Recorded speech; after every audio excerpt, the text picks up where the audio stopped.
Friends, आपके अपने channel SR success two words में स्वागत है। हम पढ़ रहे हैं चैप्टर 9 उपसर संयोजन यौगिक।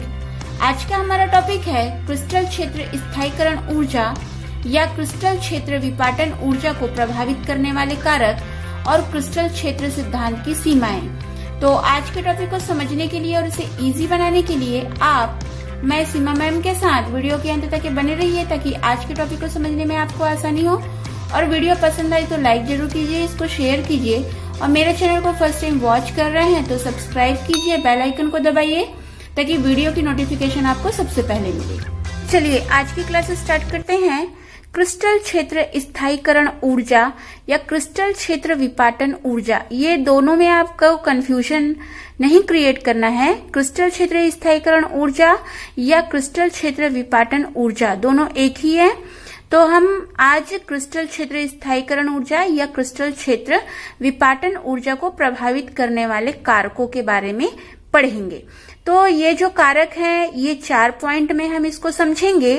तो फर्स्ट है धातु आयन की ऑक्सीकरण अवस्था, सेकंड समूह में धातु आयन की स्थिति, थर्ड संकुल की ज्यामिति और फोर्थ लिगेंड की प्रकृति। इन चारों पॉइंट को हम एक एक करके समझते हैं। तो फर्स्ट है धातु आयन की ऑक्सीकरण अवस्था। जैसा कि आप जानते हैं कि उपसर संयोजी यौगिकों में केंद्रीय धातु आयन होता है और केंद्रीय धातु आयन को घेरे हुए लिगेंड होते हैं। तो जो केंद्रीय धातु आयन होता है ये क्रिस्टल क्षेत्र विपाटन ऊर्जा को किस प्रकार से प्रभावित करता है इसको हम समझेंगे। उपसर संयोजी यौगिकों में उपस्थित केंद्रीय धातु आयन पर आवेश होता है और यह आवेश ही उस केंद्रीय धातु आयन की ऑक्सीकरण अवस्था होती है। तो केंद्रीय धातु आयन की जो ऑक्सीकरण अवस्था होती है वह जितना अधिक होगा, अष्टफल की संकुलों के लिए क्रिस्टल क्षेत्र विपाटन ऊर्जा का मान या चतुष्फल की संकुलों में क्रिस्टल क्षेत्र विपाटन ऊर्जा का मान उतना ही अधिक होगा। यदि केंद्रीय धातु आयन की ऑक्सीकरण अवस्था का मान कम होगा तो अष्टफल की संकुल या फिर चतुष्फल की संकुल के लिए क्रिस्टल क्षेत्र विपाटन ऊर्जा का मान कम होगा। यहाँ पर ये जो डेल ओ या डेल टी लिखा हुआ है इसमें हमको कंफ्यूज नहीं होना। ये आपको पहले भी बता दिया गया है क्रिस्टल क्षेत्र सिद्धांत के अंतर्गत कि जो डेल ओ है ये अष्टफल की संकुल के लिए क्रिस्टल क्षेत्र विपाटन ऊर्जा को प्रदर्शित करता है और जो डेल टी है इसमें ये चतुष्फल की संकुलों में क्रिस्टल क्षेत्र विपाटन ऊर्जा को प्रदर्शित करता है। समूह में धातु आयन की स्थिति। अब जैसे हम आवर्त सारणी में हम देखते हैं कि जो तत्व होते हैं वो समूह में स्थित होते हैं। तो समूह में जब ऊपर से नीचे जाने पर धातु आयन के लिए अष्टफल की संकुल में क्रिस्टल क्षेत्र विपाटन ऊर्जा या फिर चतुष्फल की संकुल में क्रिस्टल क्षेत्र विपाटन ऊर्जा का मान बढ़ता है।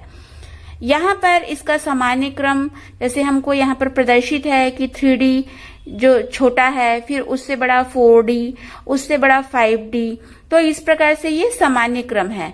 तो इसको हम उदाहरण से समझते हैं। जैसे मॉलिब्डेनम युक्त संकुल के लिए विपाटन ऊर्जा का मान क्रोमियम युक्त संकुल की तुलना में अधिक होगा। यहाँ पर कहने का मतलब ये है कि जो मॉलिब्डेनम युक्त यानी कि जो उपसर संयोजी होंगे जिसमें मॉलिब्डेनम केंद्रीय धातु आयन होगा तो उस संकुल में विपाटन ऊर्जा का मान अधिक होगा। किसकी अपेक्षा?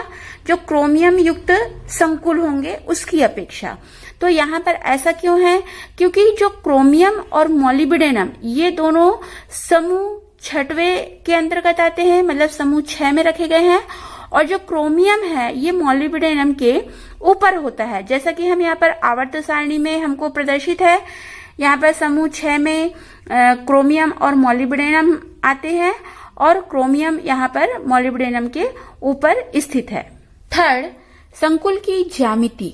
तो जो क्रिस्टल क्षेत्र विपाटन ऊर्जा का मान है ये संकुल की ज्यामिति के द्वारा भी प्रभावित होती है। तो जैसे कि जो चतुष्फल की संकुल के लिए क्रिस्टल क्षेत्र विपाटन ऊर्जा का मान होता है ये अष्टफल की संकुल में क्रिस्टल क्षेत्र विपाटन ऊर्जा के लगभग 50% होता है। मतलब चतुष्फल की संकुल का जो मान होगा वो अष्टफल की संकुल में क्रिस्टल क्षेत्र विपाटन ऊर्जा के मान का लगभग 50% होता है। यानी कि जैसा हम जानते हैं कि जो संकुल की ज्यामिति है, इसमें जब लिगेंड की संख्या 6 होती है तो संकुल की ज्यामिति अष्टफल की होती है, और जब लिगेंड की संख्या 4 होती है तो ज्यामिति चतुष्फल की होती है। तो यहाँ पर जो संकुल की ज्यामिति है ये भी क्रिस्टल क्षेत्र विपाटन ऊर्जा को प्रभावित करता है। और लिगेंड की प्रकृति, तो जो क्रिस्टल क्षेत्र विपाटन ऊर्जा के मान को प्रभावित करने के लिए लिगेंड की प्रकृति ये सबसे महत्वपूर्ण कारक है। जैसे कि आपको क्रिस्टल क्षेत्र सिद्धांत में पहले बताया जा चुका है, स्पेक्ट्रमी रासायनिक श्रेणी। तो ये स्पेक्ट्रमी रासायनिक श्रेणी के बारे में हम क्रिस्टल क्षेत्र सिद्धांत में पढ़ चुके हैं। तो इसमें आपको ये बताया गया था कि स्पेक्ट्रमी रासायनिक श्रेणी में जो लिगेंड है इनको आरोही क्रम में व्यवस्थित किया गया है। तो उसमें जो है सबसे दुर्बल लिगेंड और प्रबल लिगेंड की जानकारी हमको मिलती है। लिगेंड के प्रकृति के अंतर्गत हम इसे 3 पॉइंट में और विस्तार से समझते हैं कि उपसहसंयोजी यौगिकों में रंग, और इसको हम उदाहरण से समझेंगे कि ये रंग पर लिगेंड का क्या प्रभाव पड़ता है, और उपसहसंयोजी संकुलों का चुंबकीय व्यवहार। फर्स्ट हम समझते हैं उपसहसंयोजी यौगिकों में रंग। तो जैसा कि आप जानते हैं कि जो श्वेत प्रकाश होता है या हम कहें दृश्य प्रकाश होता है, जब ये किसी वस्तु पर आपतित होती है, मतलब जब उस वस्तु पर जब श्वेत प्रकाश पड़ती है तो इसको हम बोलते हैं आपतित होना। तो जब वो किसी वस्तु पर आपतित होती है तो उसका कुछ भाग अवशोषित हो जाता है, और जो भाग अवशोषित नहीं होता है वो परावर्तित होता है। मतलब कि जितना भाग अवशोषित होना है वो तो अवशोषित हो जाएगा, उसके अलावा कुछ भाग जो है परावर्तित हो जाता है, मतलब वापस लौट जाती है। तो जो प्रकाश की तरंग दैर्ध्य अवशोषित होती है उसका पूरक रंग दिखाई देता है। तो प्रकाश की हर तरंग दैर्ध्य विभिन्न रंगों में दिखाई देती है। तो सभी रंग के सहयोग से हम जानते हैं कि श्वेत प्रकाश बनता है। यदि प्रकाश तरंग की अनुपस्थिति हो तो काला दिखाई देता है। तो यहाँ पर हमको अष्टफल की उपसहसंयोजी संकुलों के रंग का ये जो सारणी है ये प्रदर्शित है। यहाँ पर अवशोषित प्रकाश के तरंगदैर्ध्य के साथ कुछ संकुल के रंग को प्रदर्शित किया गया है। उपसहसंयोजी संकुल के रंगों की व्याख्या क्रिस्टल क्षेत्र सिद्धांत के आधार पर की जा सकती है। तो यहाँ पर जैसा कि हमको सारणी में 4th नंबर का उदाहरण हम देख रहे हैं, हेक्सा एक्वा टाइटेनियम 3+ आयन। तो यहाँ पर ये जो संकुल आयन है ये नील लोहित या फिर बैंगनी रंग का होता है। क्योंकि इसमें जो लिगेंड की संख्या वो 6 है, यानी कि ये एक अष्टफल की संकुल है। इसमें जो टाइटेनियम है ये 3+ आयन में 3D1 विन्यास में होता है। जब हम इसका इलेक्ट्रॉनिक विन्यास लिखेंगे और इसमें 3+ आयन की ऑक्सीकरण अवस्था में जब हम इसका इलेक्ट्रॉनिक विन्यास लिखेंगे तो ये 3D1 विन्यास प्रदर्शित करता है। तो जैसा कि हमको यहाँ पर ये टाइटेनियम 3+ आयन के 3D1 इलेक्ट्रॉन का dd संक्रमण का यहाँ पर चित्र प्रदर्शित है। जैसा कि हमको यहाँ पर चित्र में प्रदर्शित है, टाइटेनियम 3+ आयन के 3D कक्षक के जो इलेक्ट्रॉन है ये आधे अवस्था में T2G स्तर में एक इलेक्ट्रॉन होता है, और जो अगला उच्च स्तर होता है ये Eg का होता है, ये रिक्त होता है। लेकिन जब ये संकुल के द्वारा दृश्य क्षेत्र के हरे पीले भाग के प्रकाश को अवशोषित करता है, यानी कि जिसकी तरंग दैर्ध्य 5000 एंगस्ट्रॉम होती है, जब इस प्रकाश को अवशोषित करता है तो जो इलेक्ट्रॉन है, जो 3D1 का इलेक्ट्रॉन जो पहले आधे अवस्था में T2G स्तर में रहता है, यह उत्तेजित अवस्था में ये Eg के कक्षक में चला जाता है। तो इस प्रकार यह यहाँ पर ये dd संक्रमण कहलाता है। यहाँ पर हमें dd संक्रमण को ध्यान देने की आवश्यकता है, क्योंकि ये जो कक्षक है ये d कक्षकों के विपाटन से ही ये समूह बने हैं, T2G और Eg के। यहाँ पर जो T2G समूह के अंतर्गत आद्य अवस्था में कक्षक में इलेक्ट्रॉन है ये हरा एवं पीला विकिरण को अवशोषित करके ये उत्तेजित अवस्था में Eg समूह के कक्षक में प्रवेश कर जाते हैं। तो यहाँ पर ये dd संक्रमण कहलाता है। तो इससे संकुल जो है नील लोहित यानी कि पर्पल या बैगनी जैसा प्रतीत होता है। तो क्रिस्टल क्षेत्र सिद्धांत ये मानता है कि जो उपसंयोजी यौगिकों में रंग होता है ये इलेक्ट्रॉन के dd संक्रमण के कारण होता है। तो यहाँ पर dd संक्रमण आपको समझ में आ रहा है। इसमें ये जो कक्षक है ये डी कक्षकों के विपाटन के कारण ही बना है, इसलिए ये T2G के जो अंतर्गत आने वाले कक्षक हैं इससे इलेक्ट्रॉन जो है Eg के अंतर्गत आने वाले कक्षकों में प्रवेश कर जा रहा है। तो यही यहाँ पर dd संक्रमण कहलाता है। चूंकि आप जानते हैं कि यदि लिगेंड अनुपस्थित होगा तो डी कक्षकों का विपाटन नहीं होता है। जब लिगेंड उपस्थित होगा तभी डी कक्षकों का विपाटन होता है। तो जो संकुल होता है यदि डी कक्षकों का विपाटन नहीं होगा तो जो संकुल है या पदार्थ है वो रंगहीन दिखाई देगा। तो इसी कारण से जैसे कॉपर सल्फेट यदि हम उसको CuSO4 लिखते हैं तो ये रंगहीन होता है, लेकिन जब उसमें पानी का मॉलिक्यूल रहता है यानी कि CuSO4 × 5H2O होता है तो ये नीले रंग का होता है। समझते हैं कि संकुल यौगिकों के रंग पर लिगेंड के प्रभाव किस प्रकार से पड़ता है। तो यहाँ पर हम इसको उदाहरण से समझते हैं। जैसे कि हमको यहाँ पर एग्जाम्पल प्रदर्शित है। तो जैसा हम देख रहे हैं निकिल क्लोराइड को जब जल में घोला जाता है तो यह उपसंयोजी यौगिक बनाता है हेक्सा एक्वा निकिल 2+ आयन। तो यहाँ पर ये हरा रंग का होता है। जब इसमें एथिलीन डाइएमीन की मात्रा अलग अलग मिलाई जाती है तो इसका रंग परिवर्तित हो जाता है। जैसे कि हम यहाँ पर देख रहे हैं कि जो हेक्सा एक्वा निकिल 2+ आयन है जब इसमें एथिलीन डाइएमीन की मात्रा मिलाई जाती है तो ये यहाँ पर हरा नीला रंग का हो जाता है। और फिर जब इस हरे नीले रंग के उपसंयोजी यौगिक में फिर से एथिलीन डाइएमीन की मात्रा मिलाई जाती है तो ये नील लोहित में चेंज हो जाता है।